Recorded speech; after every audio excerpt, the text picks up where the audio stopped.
This video is sponsored by Surfshark. Hello everybody, welcome to Mike's Mike. My name is Mike. Pick a card. Great. Welcome to part 4 of my April series where I'm going through and talking about teen book to movie adaptations from the early 2010s and late 2000s. For this video, I'm talking about The Maze Runner. Before we even talk about the movie itself, we need to talk about the title of the movie, The Maze Runner. And what do?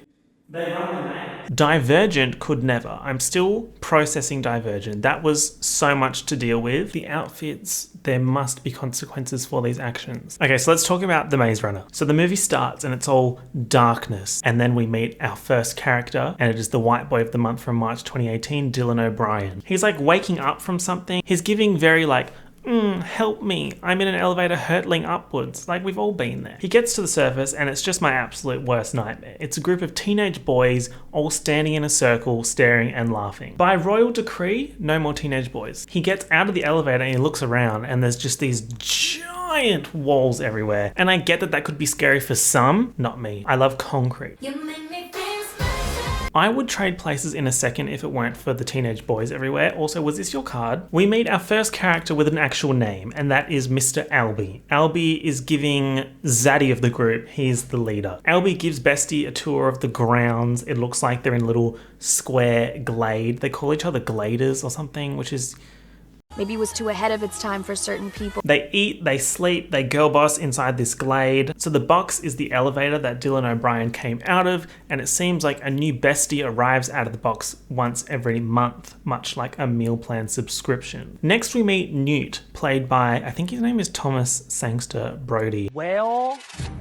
And he also voiced Ferb. I think he deserves a Nobel Peace Prize. Every time he talks, all I hear is Ferb from Phineas and Ferb. So I like to think of this as live action Phineas and Ferb. There's 104 days. So Dylan O'Brien's all like, babes, what's behind the wall? And Albie's like, rule number 1 to be a boss ass bitch, don't ask what's beyond the wall. And I'm sick of it. All these teen dystopian books to movies have a giant wall, and whenever someone asks what's beyond the wall, they're all like, no, you must not ask. Give me a break. Next we meet Chuck, and he's giving extreme levels of character that is so nice that you know that they're going to D-word towards the end of the film. Also, if that wasn't your card before, was this your card? Also, side note, there is absolutely no way that a group of teenage boys left to their own devices would have worked out how to stay alive for 3 years. I simply just cannot fathom it. I can't.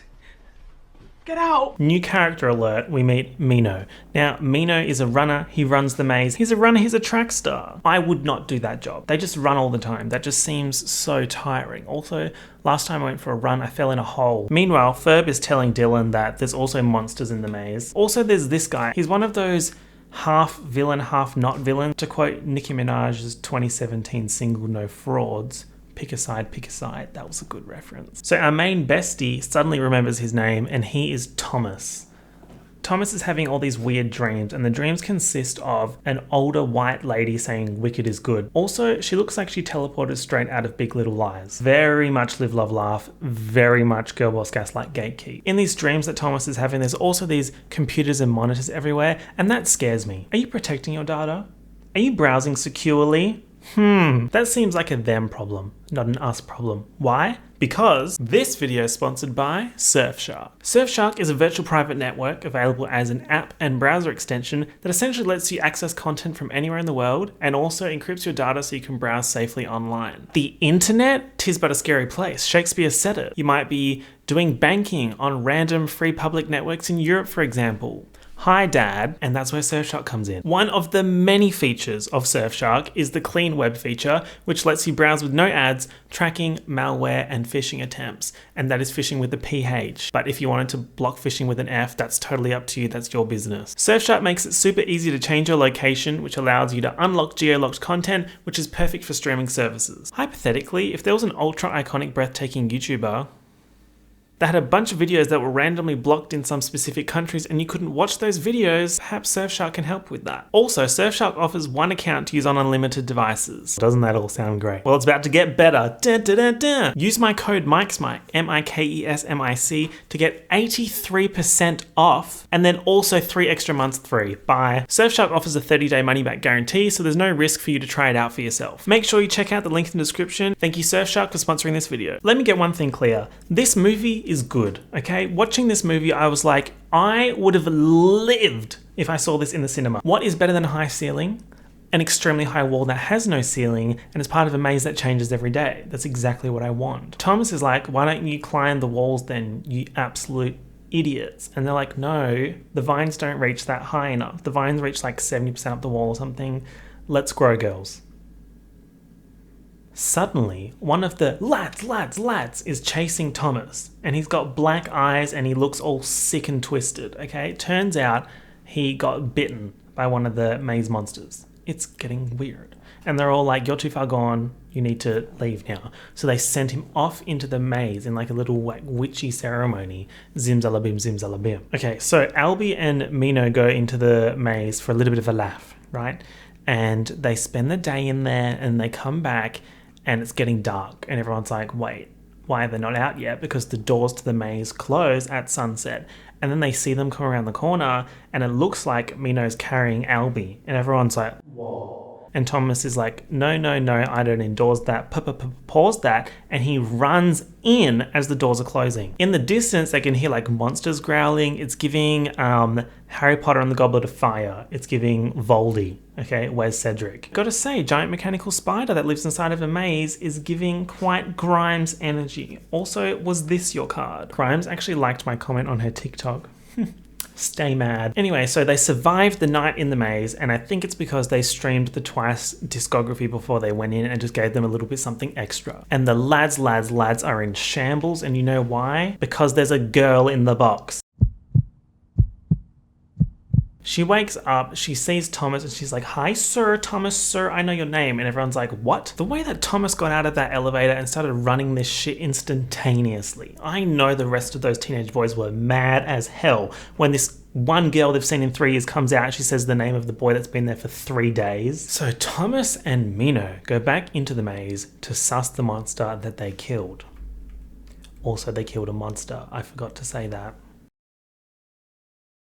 All these movies just have so much running, okay? Katniss is running. Edward is running. Even Flopatron 3000 Triss is running. Why were all these authors so hell-bent on making kids run in the early 2010s? You know what it is? It's the running agenda. It's a ploy by Big Running to get kids addicted to running. So they run to section 7 of the maze and the mechanical thing opens a door.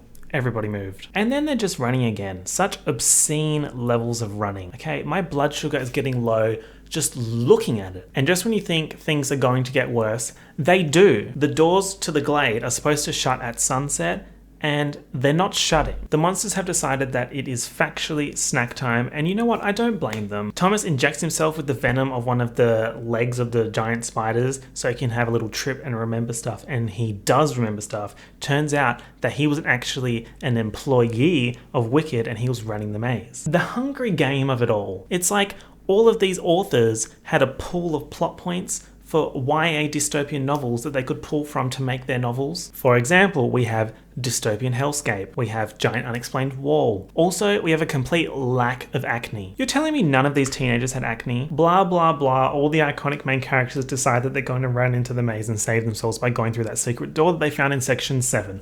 Also, was this your card? They go to the door and they exit the maze and suddenly they're behind the scenes, they're BTS. There's this monitor and it starts playing this clip from the lady from Big Little Lies, and she's saying all this stuff about how congratulations on making it through the maze trials.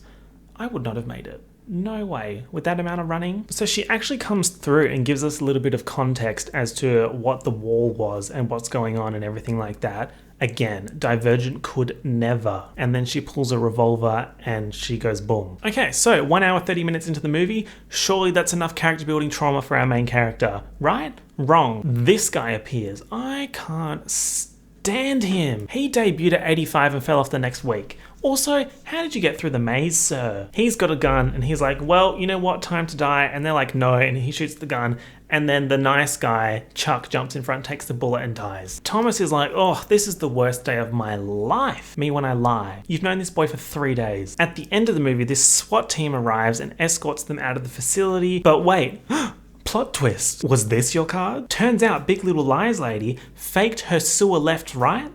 And then she's like, mega success team. Also, let's commence phase 2. Phase 2? This movie was so good. I was enjoying this movie. And apparently the book's even better. So I think I'm going to read the book. If you see me around Melbourne reading The Maze Runner at my big age, mind your business. And I don't know if it's just because my internal review system was at critical danger levels because of how bad Divergent was, but I gave this movie an 8.5 out of 10. I really liked it. Thank you all for watching. Can't be bothered doing my outro, so bye. Also, make sure you head to the description and check out the Surfshark link to get that fantastic deal. Thanks again, Surfshark, for sponsoring this video. Welcome to the end screen.